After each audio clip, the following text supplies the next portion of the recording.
a warrior, a survivor, and it's all because of God. She's a teacher and a healer, and it's all because of God. She's sassy, full of fire, with a heart that's made of gold. She will help you build your body, and it's so good for your soul. Hi, and welcome to Life Unleashed with TLC, your host, Traci Lynn Cowan. Well, let me say, everybody, this is going to be a powerful show. I am just so thrilled and so happy and to be in the presence of my dear friend and world famous shaman healer, Pranna. And,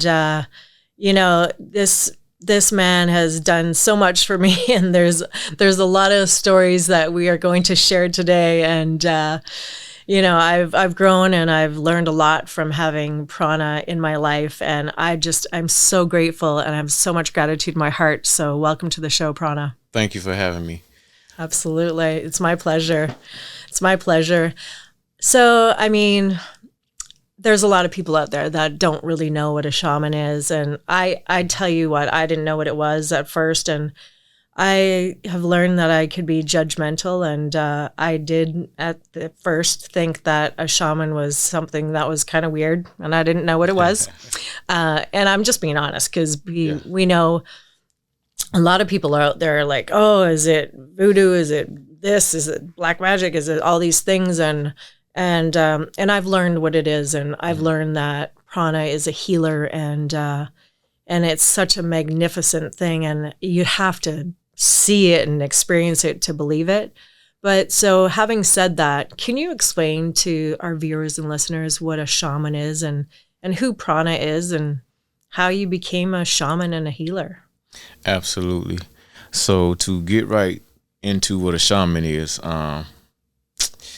I would say take all the religions that you've ever heard of and put them all in one, and then take spirituality, then take nature itself, the elements of it, the earth itself, water, the wind, and fire, and then all the animals that exist, everything in existence in a state of being. And once you compile that, you can get a piece of a shaman.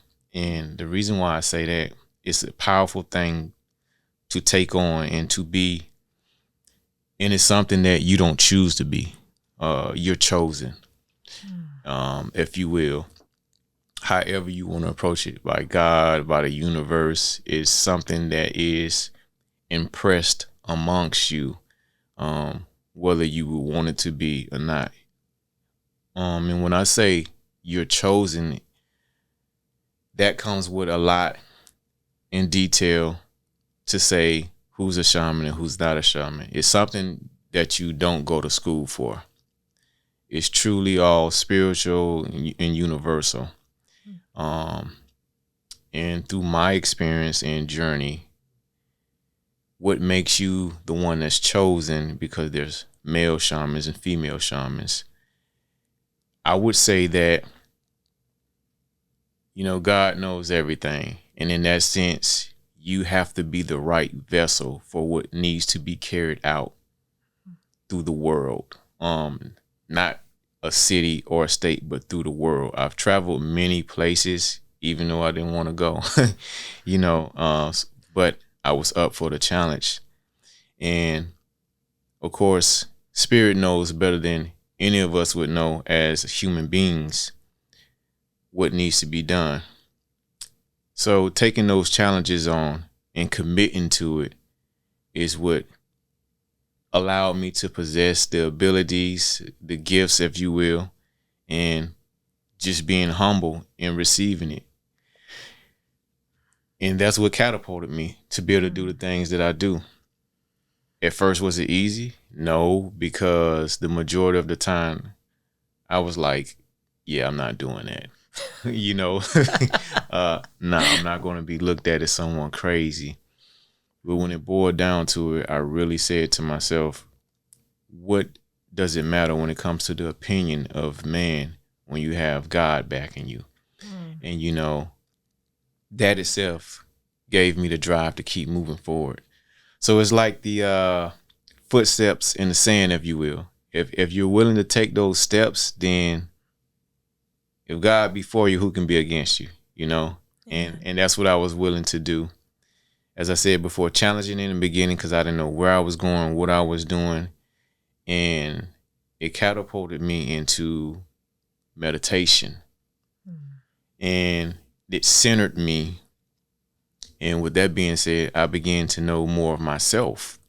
You think you know yourself until you begin to know yourself. You know, we walk around as adults, and because we are grown, or what they say is an adult, we're pretty much making the decisions and choices every day in our life.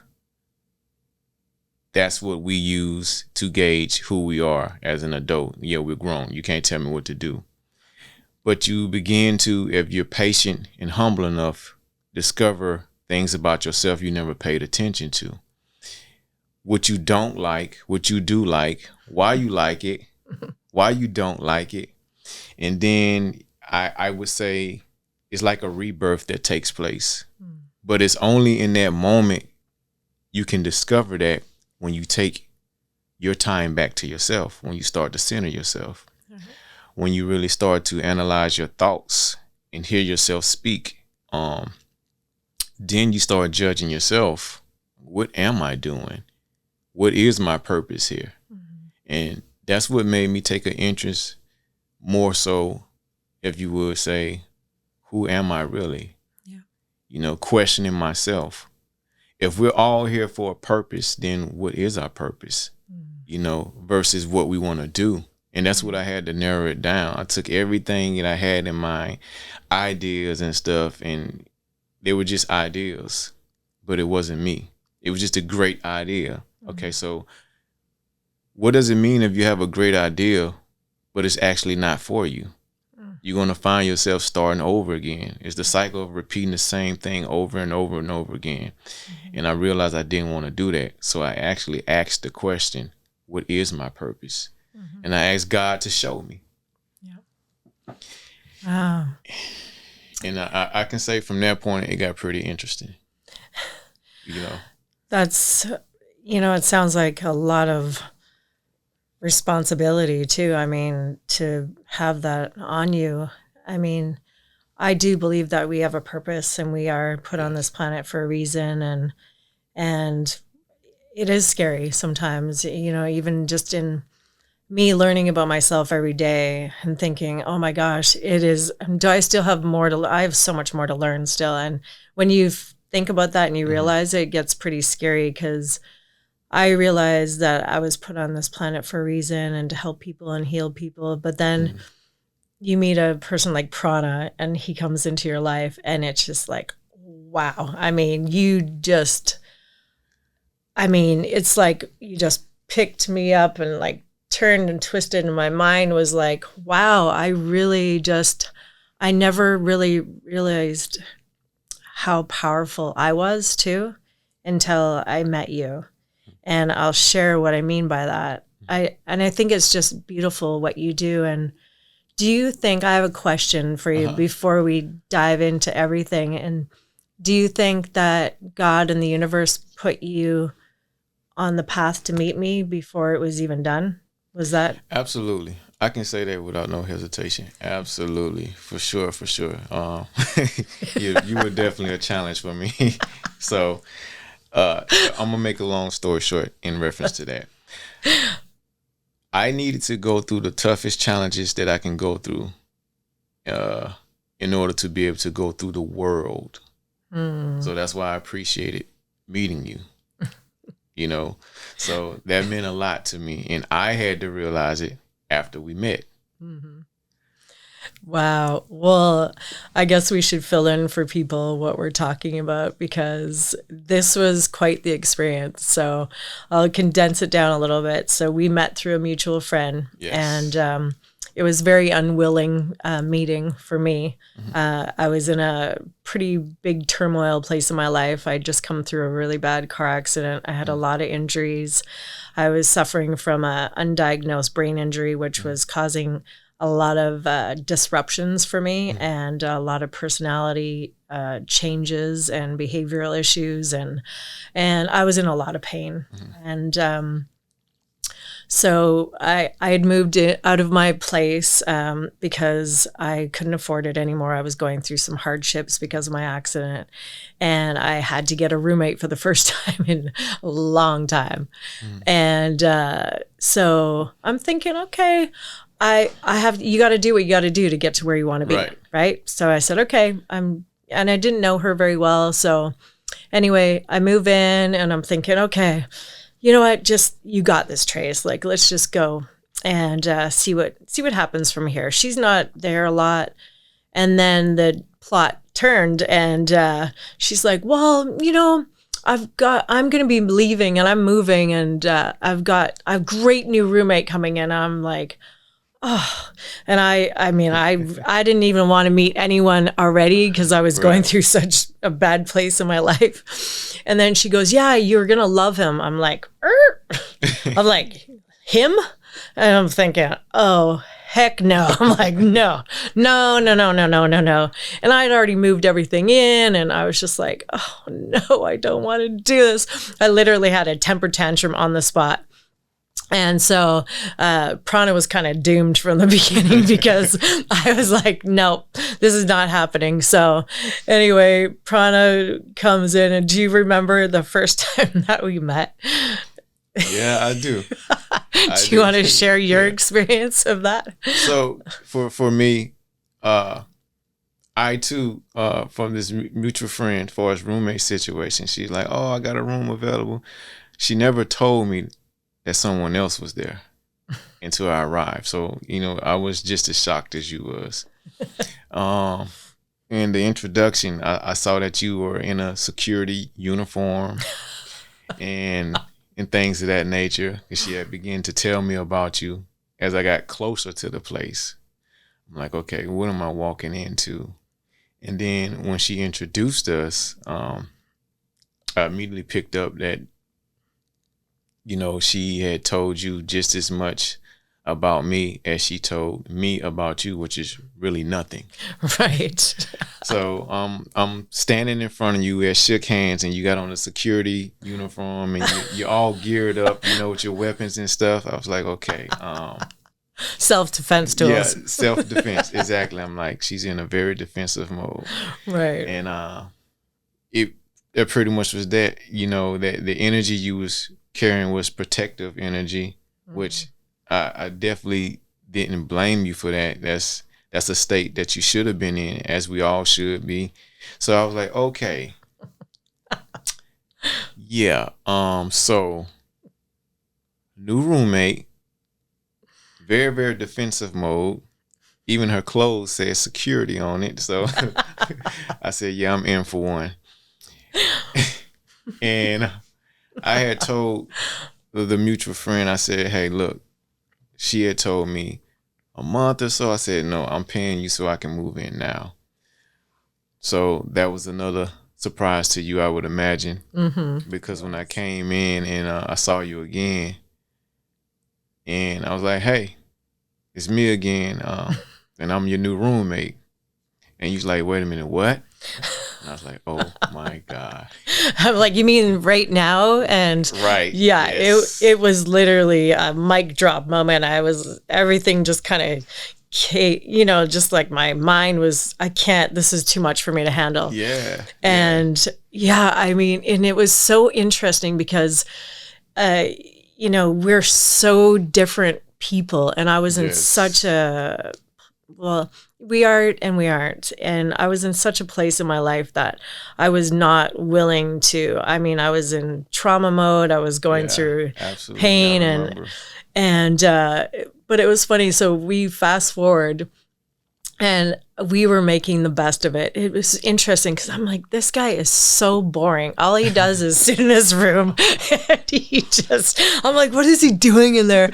And you know me, I'm always in, you know, my security executive protection mode. I'm thinking, what is, he must be doing something in there. And I just want to, if I could peek through the wall, I was like, I just want to see, like, maybe I can peek under the door or something. And you were so quiet, and he would like float through the place. Like, he had this energy, and my energy was like wild and uncontained and chaotic and just, not good. And I thought, and every time I would walk by him, it would be, I felt like I softened up a little more. And then the curiosity was like, and then he's vegan. So here I'm like a bodybuilder, I eat meat, and I'm just like, and every time I would kind of look, and I was like, oh, and then I'd start to soften up a little bit. And I was so curious, and I'm thinking, he's so lean and fit. And I thought, well, he doesn't really eat much, and then I don't see him. And so I was so curious. There was something about you, your energy, and you were just so angelic to me. And so I would start to ask, and I would start to ask questions, and I was like, well, what are you eating? And then you were like, well, you know what? I made you some. I was like, is he going to poison me? I'm like, what is in this? Because I thought I wasn't really nice. And I was so like, my energy wasn't good. And we started to form this friendship, and I learned so much, and I felt so protected, and I felt so safe. And, that's what I'd been praying for so long. And that's what I didn't know it was going to come in that form, in that fashion. Uh-huh. So I prayed to God, I prayed to the universe, just somebody show up and be a safe space for me, mm-hmm. someone to be a provider, a protector. And I didn't know it was going to be you. Right. And you show up, and I was like, you have this orange turban on, and you're like bright, and I'm all black and security out. And I'm thinking, how is this going to work? But I wish that we had a film that. That could have been a really great movie, just, how that just turned. And I love your energy, and I just love the ability, you as a person, me being so judgmental and closed off at that time. And just really, I was going through a lot, so I have to say that in my defense, but you were so patient with me and just so tolerant. And I felt it. I felt for the very first time that I could trust a man. Yeah. And that's what I knew our meeting and being under the same roof was about. And that's why I appreciate you so much, because you were on the defense, and then your job is security, and then you teach, protection and defense and stuff. So, and then you were a woman.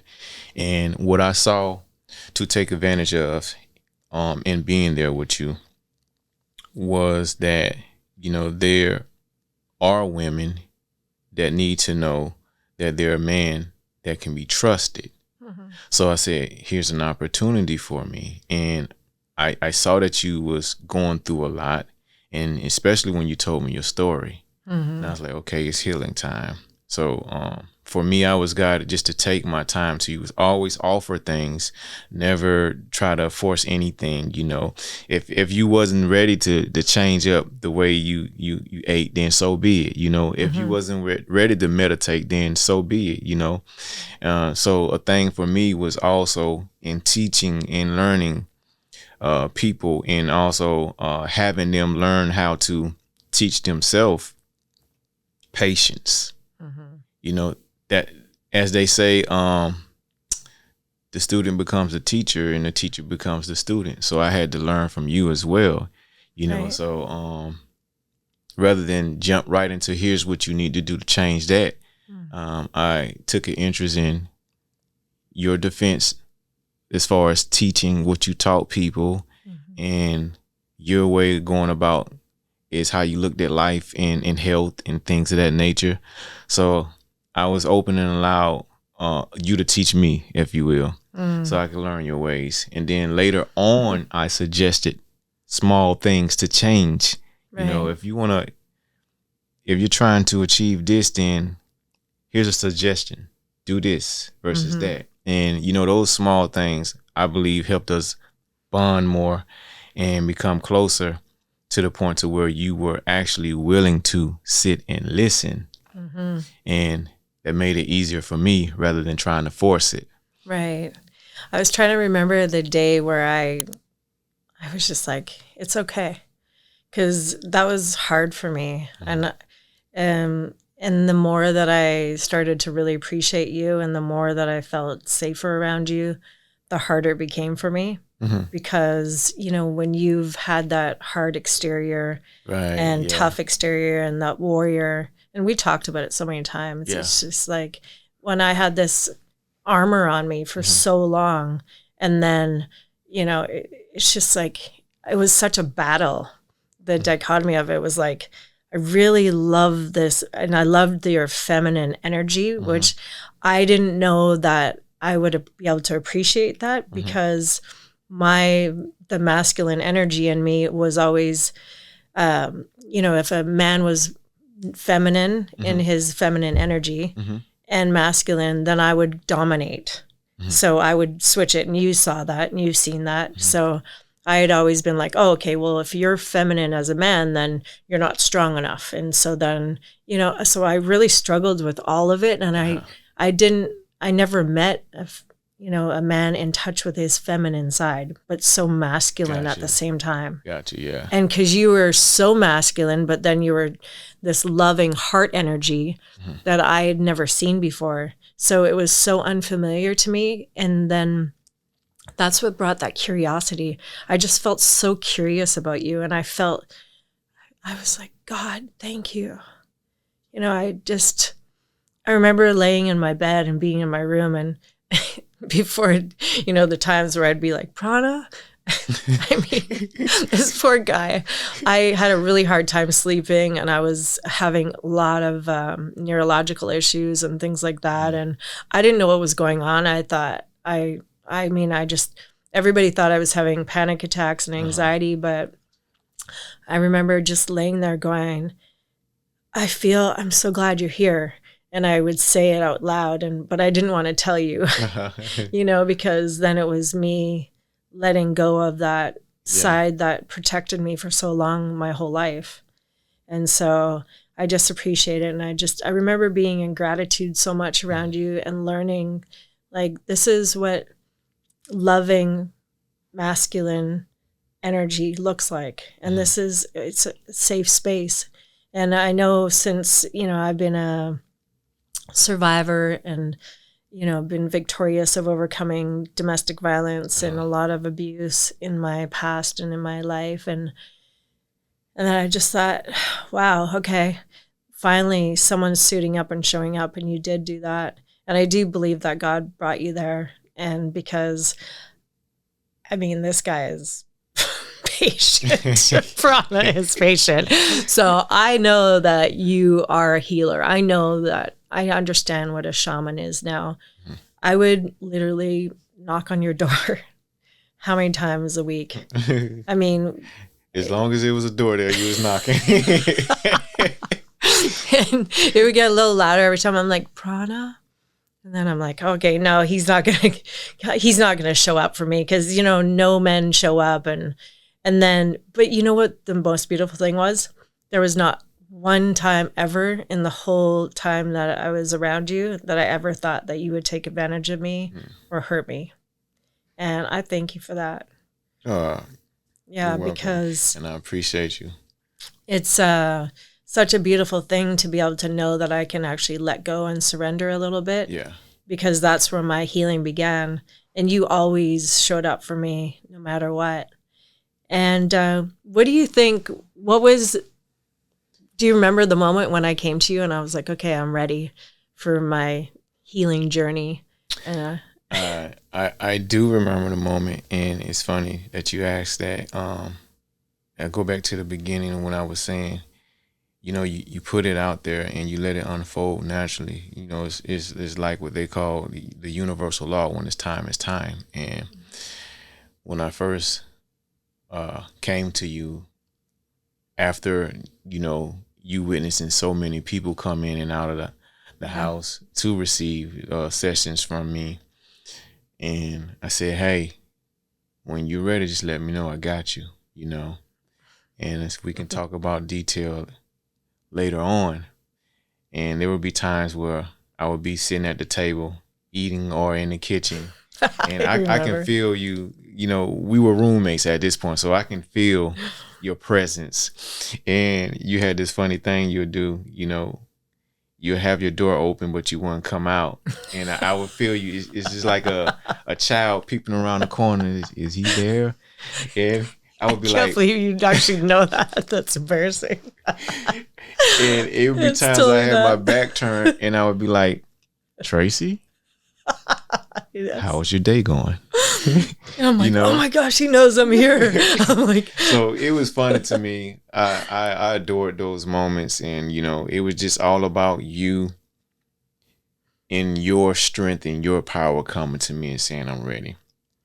Yeah. And when you told me you was ready, I don't know if you remember, it's funny because it was times that came about, even though you said you was ready, things would get shifted and you get pulled away, and you have to run and do this or run and do that, and we'll have to switch the times. And I remember saying, like, it's no rush for anything. I'm here, you're here. I'm not going nowhere.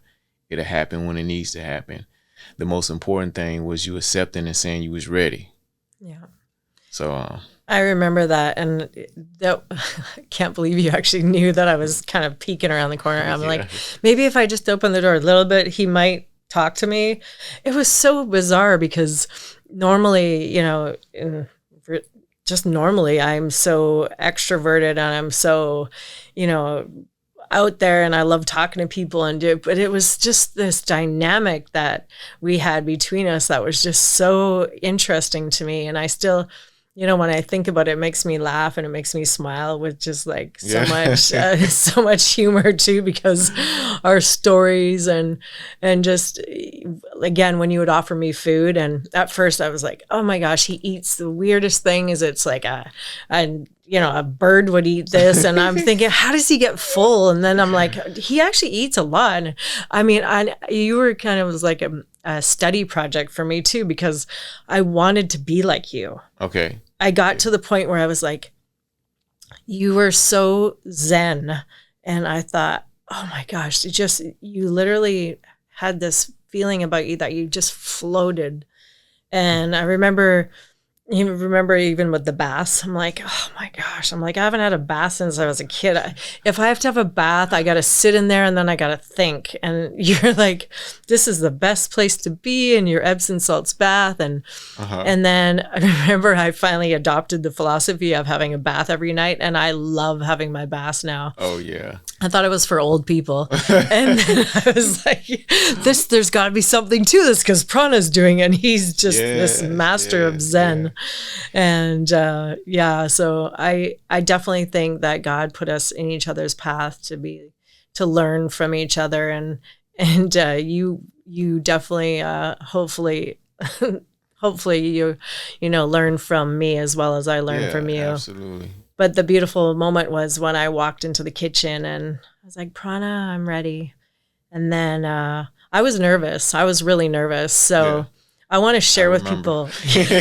I was just like, oh my gosh, what am I doing? And so let's talk about what a healing journey looks like, because let's share my experience, because it's fun and nobody would believe me unless you were here to tell it with me. So yeah, absolutely. So what does a healing journey look like? And let's share it through my experience and kind of how it went, so we can share with people. So I hope that they can experience this too, because it was off the charts. It just, it was something that I could never even imagine was possible. So, okay, so we basically are like, okay, Pranna, let's go on a journey. You're going to be my shaman healer. So let's go. Let's share what that looks like. Well, I want to say first and foremost, I think what's beneficial for having me be your guide on a journey is a lot of people come to me, because I'm a shaman, but usually in these situations, people travel out of the country to get this type of work done. Right. Brazil, Costa Rica, and et cetera, it goes on. So the convenience of me being right here in LA, it helps a lot, saves travel time. And it also makes it personal, because usually when you go on journeys, people do it in groups. I've been in out of the country in groups where it was up to 70 people. Wow. And me going to be on those journeys also, I was still learning. And we learn every day. We'll never stop learning. Right. And I became really popular where I was at because I was already a shaman, but I needed to deal with other shamans to see what they were doing, how they were doing it, what they were not doing right, and how things can be better for people. And the one thing that caught was the fact that the crowds were too much. And if you break it down, if you're in a situation where you're releasing, Right. you have your own personal space. You have your own personal aura, if you will. If you're in a room full of 60, 70 people and everybody's releasing, when they release trauma and things of that nature, the point being in the first place why you're doing is to get rid of it. Well, when it comes to trauma as an energy or anything, it's looking for a vessel. So if you're releasing and you got a group of people, where do you think it's going? Exactly. So that's the first thing that came to me after the ceremony. And ironically enough, people had heard I too was a shaman. So I started getting all of these calls because what would happen was after the journey, people were lost. They knew something happened, but they didn't know what. You know, they probably experienced seeing different things, but they didn't know why they were seeing those things. So that's one thing I picked up on was that the shaman facilitating, after the journey was over, there was nothing. There was no help. People were like, okay, who can I talk to about what I just experienced? Right. There was no, hey, do you have time to talk to me about this? So that's where I came in at. Everybody started coming to me to break down what took place in their life and what it was attached to and why it happened the way it happened. Right. So now they had answers. Now they were satisfied and they can truly release and let go of the trauma and be done with it. So that's where I came in, changing the game. And the second part was individualizing, making it personal versus a group setting in everybody else's trauma and things of that nature. So I got really popular because of that, and people started to want to come to me and deal with me one-on-one. One-on-one is so much better.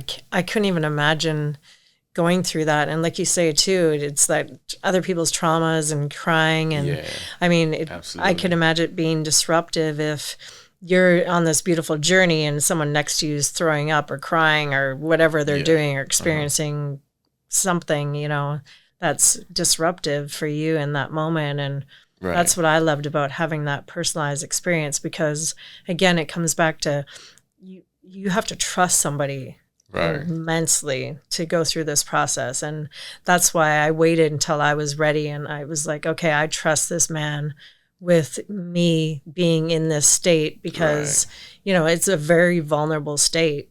And I think that you need to trust somebody to be in that state for sure. Absolutely. Absolutely. For sure. So we decided to do it. And so is there an opportunity to do psilocybin and not do psilocybin on a journey with you? Yeah. So to that extent, you know, of course, one is more intense than the other. And let's just give a brief history lesson here.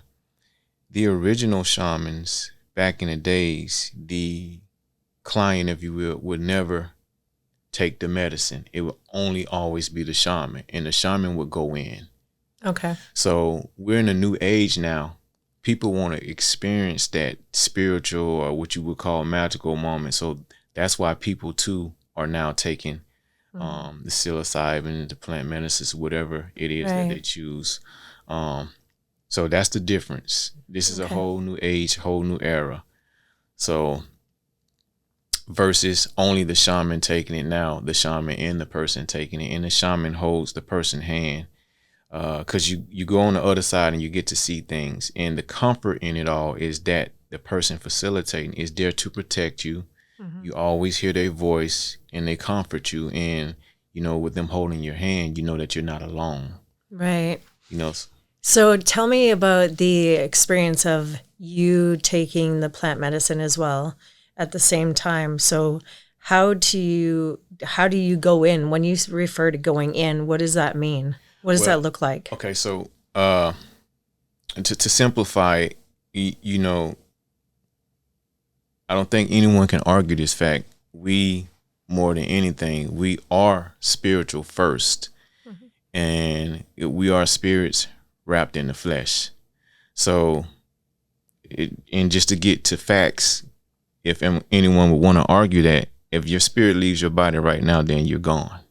You're dead. There's no more none of us. You know, we're just bone and flesh rotting away. So, and with that being said, a lot of us, well, all of us at some point have lost that connection with our own spirit, and we only pay attention to the fleshly things. So everything is energy. Everything is pure, raw energy. Nothing happens without a reason being behind it, you know. And what I've learned and was taught through meditation, you know, through the ancestors coming and speaking to me, is that we get lost in being who we are as human beings, you know, fleshly, and we forget about the spirit. So with that being said, we have no answers for ourselves, and that's what guides us to other people for answers, because we're lost within ourselves. And that's because no one wants to take the time to self. You'll find a lot of people give their time to other people, but they never have enough time for themselves. You know, the average person is getting up first thing when day breaks, and they're rushing to someone else. They're rushing to do something for someone else instead of sitting with themselves, you know. And I used to tell a lot of my lady friends, how often do you look in the mirror and tell yourself how beautiful you are? You know, how you appreciate you, you know, how you love your eyes, your skin, your teeth. You, what about you? Yourself wants to self-reflect. Right. But the average person to be quick to compliment someone else on the outside of themselves, you know. So getting in touch with self, you know, both sides of self, you know, and being that person that acknowledges oneself. So a lot of us don't do that. A lot of us were never taught to do that. And we lost that in humanity for ourselves. Right. So one of my main goals was helping people bring self-acknowledgement, you know, bring themselves back to self. Right. And I think it was important, because once you do that, then you become the spirit that you are. You know, you recognize self, and you also begin to see yourself change.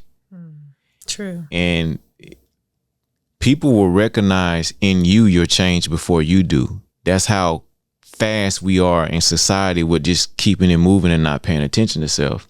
Yep. You know, how often is it that you heard someone say, "Oh, you look different," and you're probably like, "I'm still me," but okay, right. Thanks. You know, I don't know to take that as a compliment or what. Right. But we do change. As a matter of fact, physically, we change every 90 days. Wow. You know, the blood cycles through your body, right, and the cells regenerate and they change. It's literally a new you. So imagine, with that being said, in the physical, you being in tune with self and spirit within self, and you recognize this. You start to recognize other things too. Right. And then your spirit awakens again, because it is one with self. And now you have your own personal guide. It's you telling you what's best for you. Right. It's not you going crazy.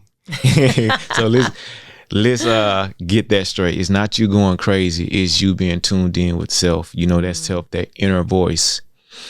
And I think that that's more important than anything. So when it comes to doing these journeys, you have an inner voice, I have an inner voice, but there's one voice that's in all of us, and that's Source, right, the creator. And in these journeys, when I facilitate, because I've been chosen to be a shaman, the word that you need to hear coming from source that you may have not been able to hear previously because of different blockages, you will know is coming from source and is real, because issues and things are addressed that no one knows but you. The things that you kept inside, the secrets, and you never told anyone. It comes through me to reveal to you and to give you the answers for. So one has no choice but to believe what's going on is real, because if you've never told anyone the things that you keep close to heart, Right. but I bring it up, then it's going to spark your interest to want to listen, because you know that's a personal connection. Right. And so it allows me to go into even things yourself probably have forgotten, and address those issues. Maybe when you was growing up as a child, something that happened, something as simple as you fell off a swing set, and you or the average person would say, okay, I fell off a swing set, what's the big deal? But it stuck with you and it caused a blockage because you fell off that swing set and mom or dad wasn't there to pick you up, and you felt a certain way about it as a child and you held it close to heart. So it created a blockage. Wow. Now, as you grow into your adulthood, every small little thing that happens to you and mom and dad is not around is a spiral effect from you falling off that swing. Yeah. And you take offense to it. And now you're saying, you were never there, dad, or you were never there, mom. So these are things that are triggering, Right. traumas that are caused that you don't know is a trauma in your life. So it goes from the smallest little thing that happens to the hugest transformation of thing that happens in your life. And Wow. that's what I enjoy about doing it, bringing up things to unlock things that were blocked to help a person move forward. Yeah, that's so powerful. I'm glad that you explained it that elaborate, because it's such a beautiful thing to be able to unlock, like you say, those things. And so we did a journey together, and I did the plant medicine. I chose to do that, and I was very, very, very nervous, and Pranna just reassured me so much, and I felt safe to be able to go into it, because I was so willing, and I've talked about it on my other shows before too, just having that willingness to change. Right. Yeah. And, you know, a lot of people think doing these journeys is about getting high and you're going on a trip, and it's really not that at all. Absolutely not. It's not. And that's why I love that you shared that. And I want to share our experience, because it wasn't our experience. And because when I went through this journey,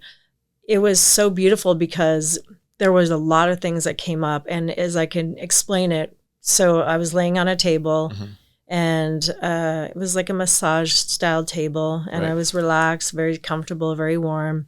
In the plant medicine I was feeling, and I closed my eyes. And how long was I there in this experience for? Good question. And I definitely have the answer to that. I think it was like 5.5 hours. Yeah, 5.5 or 6 hours. The longest journey that I've done with somebody was like 8.5 hours. Okay. It depends on how intense the trauma or whatever the situation is that needs to be taken care of. Yeah. Yeah, So that was levels. about Different levels to it, for sure. Yeah, because I remember about 5.5, 6 hours, and people are like, "How could you lay there for that long and just trip out?" And it's not that. If I can explain what it was, is my eyes were closed and I was going through this experience, and it was a flash of pretty much my whole life on 9 different screens in my head. And I could see it in my mind, and I was going through these moments. I saw my mom who's passed away. I saw childhood friends. I saw my son in there. I saw the child that I lost. I saw all these things, and it was interesting as I was going through it, because it was touching on it. And then if I wanted to go in and dive deeper into that segment of that unlocking and that unleashing, that trauma, then I would go, okay, I want to stay here. And I remember being we talked about it after, in the space where I had lost a son. And I was just over 6 months pregnant and miscarried. Well, it was stillborn. And that was really painful for me. And I never talked about it. I let it go, and I stored it. And it came up. And it came up a lot in that experience, in that journey. And I thought, wow, I didn't realize how I was holding on to that, and how much, I felt almost kind of, I guess, sort of like it was my fault. And I didn't realize that. And then there was other beautiful things that came up with that. But the most prominent thing that I remember, and I was so blessed by this experience, is that at the end, Pranna goes, wow, that was really cool, and he shared what I saw. And I couldn't believe it, because I thought, how did you go through this experience with me? And I remember just the sounds and the flute and the, like, just everything. And just, it was so beautiful. And it was like the wind was just a little bit of wind on me. And I just felt so soothing. And it felt like what you feel like when you go for a walk on the beach and you have a little bit of wind in your face, and you just feel like refreshed in that sea air and the ocean air. And it was like a warm hug for your soul. And it was so beautiful. And I couldn't understand how you saw what I saw. That's why when you said you dive in and you get in there and you see it and you go through that experience, I mean, talk about intimacy, talk about powerful. And that's where the healing begins, because I realized that I made a choice right then and there to take control of my life, to remove those traumas so that I could move forward and be a better me. Right, absolutely. And that was so beautiful. And my favorite part, I think, was the bluebird. Oh yeah. The bluebird. So the setting in which these journeys take place is important, like everything that's around you. And I usually come out to a person's home and find a spot that suits the whole experience. And the home is what I suggest, due to the fact of place of comfort that you're familiar with. Right. So I come out to people. Back then I was doing it where we were because of the space itself. But in that space, on the wall was a bluebird, nice coat in the feathers as far as the color, the blue and black and the shine and stuff like that. And after I do these journeys, these ceremonies, I do a reading on the person, what they experience, what they're going to go through, and things of that nature. So on the wall, the picture of this beautiful bluebird, and it had came up that it was going to be in your life. And when you saw it, know that it was going to be one of your guides. Right. And don't know at the time whether or not you believe me. And it wasn't for me to really, if you will, care whether you believe me. It's the fact of the matter that the message was being given to you, and I know that it will one day come. So what's funny, before the bird started to visit you, it started to visit me. That's right. That's right. And I remember being in the front yard, sitting on the lawn, just sitting, meditating. And out of nowhere, it came out of the sky.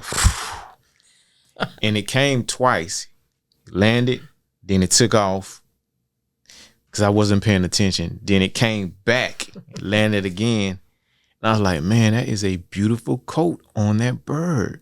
It's so shiny. It's like something someone would wear, an expensive luxury or something. And I'm looking at it and I said, wait a minute. It flew away.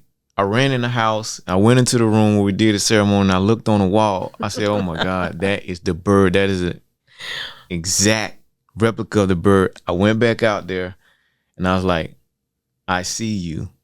I said it in my head, and then it came back, and it's like the coat was even more shinier, and it appeared more beautiful. And I'm like, wow, this is that bird. So I knew then that it was going to start visiting you, and you would experience it. And I remember telling you, no matter where you go, I don't care if you go out of town, that bird will show up. Yep. And I remember you calling me in different places and saying, I saw the bird. That's how it works. So that was a really beautiful experience.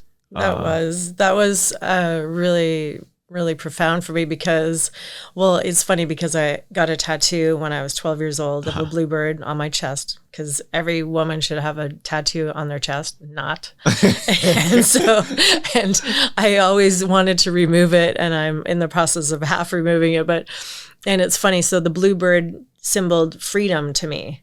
And that was when I was moving out, and I was going through all these things in my childhood. And I looked back and I thought, oh, that bluebird showed up again.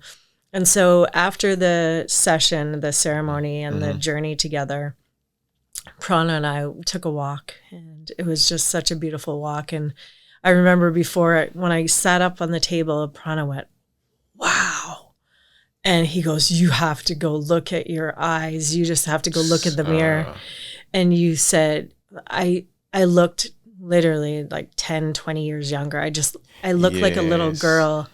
And it was I looked so precious, and I looked so pure. And it was like the innocence of the child, I think, that I never really had. And I just remember looking and crying. And I just remember seeing you behind me in the mirror, and I'm going, this is incredible. I can't even believe that I'm experiencing this right now. And I just felt like that was a game changer, and it really just set the tone for my life to help me get through the next stage of my healing and my journey. And that bluebird, let me tell you. Okay, so this bluebird starts every morning, every day. And I that was my morning ritual. I wanted to see that bluebird. It would come sit on the fence. It would sit on my car. It would sit on the lamp of everywhere, lamp of the outside of the building. And it was just like, oh, wow. And I loved it. It would follow me. It would chirp, and it would sing. And I was just like in heaven. I thought, oh, this is my guardian angel. And I loved my bluebird. Well, one day, I was like a little kid. I came in the house. I'm like, Pranna, my bluebird's gone.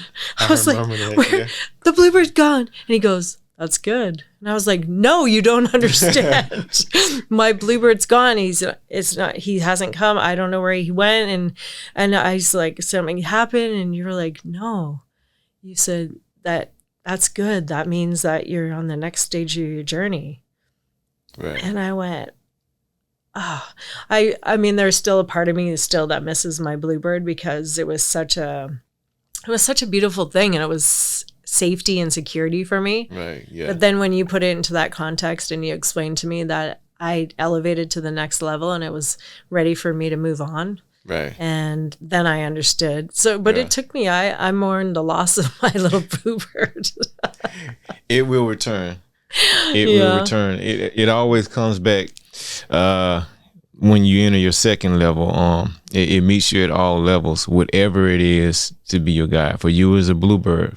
For anybody else, it could be something different. I've had people experience after that butterflies, and not just any butterflies, huge butterflies. Like you got to notice them. You would probably think they were birds, but nature offers so much that exists that we're not exposed to, or rather we don't pay attention to, if you will. And these are the things in nature that are always right there at all times, but because the conscious level that you're at, you don't acknowledge and see them, you know. Right. I remember once doing a journey for myself. You experienced it. You told me you was watching me from afar, and I was sitting in the backyard, and one probably would say every bird in the state of California came to the yard and was in the tree above me while I was on a journey.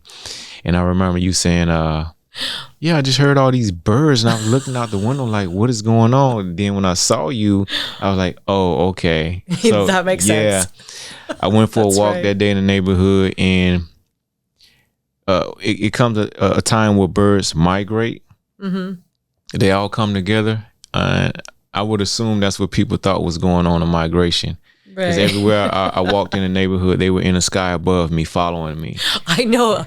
I was so baffled by that because then I go, oh, it's Pranna is out there. I'm like, oh, that makes sense. And then I go, Pranna, what's up with the crows? And you're like, oh, yeah. You're like, that makes sense. And I was like, there's this crow that keeps coming. And I was like, you're like, yeah. Did you say it was your spirit animal? Yeah, absolutely. Yeah, that's right. I remember that. Absolutely. I love that. What do you think is the toughest part about being a shaman? Having to take on a lot of people's trauma. Mm-hmm. So what happens to me after I do so many ceremonies throughout the year, I would call, I get a break, if you will. Like it's probably 2 months straight where I do absolutely nothing. Right. And, in that time, I'm being recharged or healed, if you will. And I don't have to go to no anyone. The universe, God takes care of me. I'm just, right. I rest like anyone else would, but it's things going on while I'm resting. Right. Things are being removed from me, taken off of me, and I feel lighter after it. I actually feel amazing. But you don't realize, or I don't realize until this process takes place for me to heal, that there's so much on me because I'm used to it. That's how they built me, Yeah, they chose me for to be a vessel for this, so I can carry it. And then when it's time to dump it off, that's when I feel all the weight and the pressure from however many people that I've done. And so, yeah, it's easy while in the process. But the difficult part comes in is like when it's time to rest and heal, which is, I guess, is a balance is good because when I'm resting and healing, that's what I'm doing, resting and healing. Right. And it affects me at that time because I'm feeling so much being pulled off of me and pulled away from me. But it doesn't bother me while I'm doing the work, so. Yeah. Well, before we end the show today, we definitely have to have a segment number 2 or 3 or 4 or 5. This is my favorite number. But what's in your opinion the biggest blessing that you get from being a shaman, being a healer? Meeting people. Meeting people from all types of different backgrounds. Last year and this year alone, I've been flown all over the world. First class, private jet. Right. I never did any type of marketing and advertising. It's all been word of mouth. So the people want it. They get me to where they're at to get it done. So. Right. I love it. Well, you have been such a blessing in my life, and thank you for teaching me what life should be really like. And thank you for showing me what a man could really be. And Thank you. That is one of the biggest gifts in my transformation and my change in my life that I was given. And I thank God and I thank you for putting up with me and giving me that time on a daily basis, no matter what, and just suiting up and showing up for me and just being my friend and being that beautiful role model, because you set an example, and you taught me a lot about relationships. You taught me a lot about people, and you taught me a lot about myself and what to not put up with and what to expect from myself. And you just really showed me that I can be a feminine woman and still be vulnerable and still be strong. Absolutely. And that's the biggest gift. I can just say thank you so much for that. I hope that everybody else is able to experience what I experienced with you. I'm looking forward to part 2 of my healing journey with you, and that will be coming up soon. So I'll share that with you after that happens, and let's share with everybody, just kind of what that looked like and how it felt. And I hope people can experience it as well. And, I just want to thank you so much for being you and being here today. How can people find you, and where did they find you on social media? Well, social media, Instagram on Pranna.io. That's a way to find me. 2 N's, Pranna? Yes. Okay. Thank you for saying that. So I know. PRANNA.io. Okay. So that's my Instagram. And,